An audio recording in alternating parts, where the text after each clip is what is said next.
Colonial brain wash Aryan बाहर से आए। भारत की प्राचीन सभ्यता और वैदिक संस्कृति को बिना संदर्भ के समझना सबसे बड़ी भूल है। आर्यन इन्वेशन थ्योरी हम सभी ने सुनी है और आज इसे ब्रिटिशों द्वारा गढ़ा हुआ असत्य भी मानते हैं। लेकिन क्या आपको पता है कि इसकी शुरुआत कहां से हुई? किसने आर्यन आक्रमण सिद्धांत लिखा और क्यों लिखा? आखिर क्यों इतिहास को तोड़ना मरोड़ना उन्हें जरूरी लगा, वह भी झूठ का सहारा लेकर? आर्यन आक्रमण सिद्धांत, आर्यन इन्वेशन थ्योरी, सबसे पहले यूरोपीय विद्वानों ने 18वीं 19वीं शताब्दी में प्रस्तुत किया। इसका आधार संस्कृत और यूरोपीय भाषाओं के बीच समानता थी। 1786 में सर विलियम जोन्स, एक ब्रिटिश भाषाविद, ने संस्कृत, ग्रीक और लैटिन भाषाओं के बीच उल्लेखनीय समानताएं बताई और यह सुझाव दिया कि ये सभी भाषाएं एक ही मूल स्रोत से निकली हैं। 1847 में German Indologist F Max Muller ने आर्यन आक्रमण सिद्धांत को औपचारिक रूप दिया। उनका दावा था कि इंडो आर्यन लगभग 1500 ईसा पूर्व भारत आए और अपने साथ वैदिक संस्कृति लेकर आए। 1940 के दशक में ब्रिटिश पुरातत्वविद मॉर्टिमर व्हीलर ने सिंधु घाटी सभ्यता के पतन को आर्यन आक्रमण से जोड़कर प्रस्तुत किया।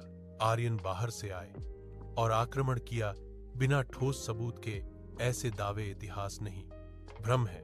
बिना किसी ठोस पुरातात्विक प्रमाण के यह दावा किया गया कि आर्य बाहर से आए और भारत पर आक्रमण किया।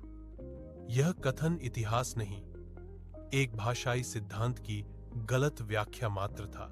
ब्रिटिश औपनिवेशिक सत्ता ने इस सिद्धांत को मजबूती दी ताकि यह दिखाया जा सके कि भारत पर शासन करने वाले विदेशी आर्य पहले भी आए थे।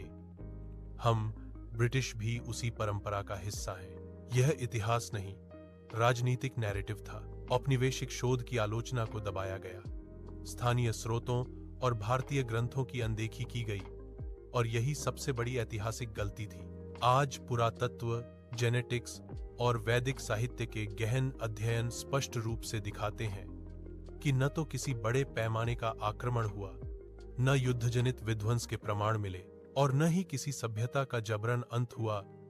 इसी कारण आधुनिक शोध आर्यन आक्रमण सिद्धांत को पूरी तरह अमान्य मानता है। आज उपलब्ध प्रमाण स्पष्ट करते हैं कि भारतीय उपमहाद्वीप में केवल सांस्कृतिक आदान प्रदान और क्रमिक परिवर्तन हुए, हिंसक आक्रमण का कोई ठोस प्रमाण नहीं मिलता।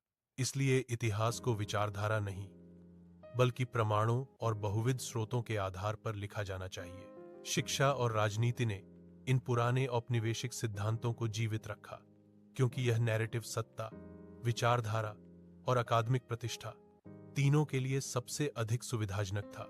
क्या आपको नहीं लगता कि इतिहास को राजनीति और विचारधारा से अलग रखा जाना चाहिए?